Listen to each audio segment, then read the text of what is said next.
Mayat wanita ditemukan di dalam kamar kos di Blok Ceblok Desa Singajaya, Kecamatan Kabupaten Indramayu, Sabtu, 9 Agustus 2025.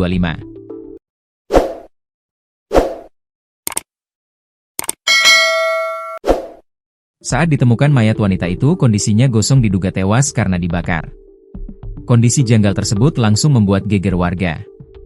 Mereka berdatangan ke lokasi kejadian untuk melihat proses olah TKP yang dilakukan polisi. Infonya geger meninggal karena dikabar, ujar Ilyas, 27, Ketua Karang Taruna Desa Singajaya saat ditemui di lokasi kejadian. Usai menerima kabar, ia langsung datang ke lokasi. Suasana pun sudah ramai oleh warga. Dari keterangan saksi-saksi, kata Ilyas, ada warga yang sempat mendengar tangisan wanita dari dalam kos. Tangisan itu cukup kencang hingga terdengar keluar kos-kosan. Kejadiannya sekitar pukul 2.30 WIB, ada ibu-ibu mau ke pasar dengar tangisan wanita, ujar dia.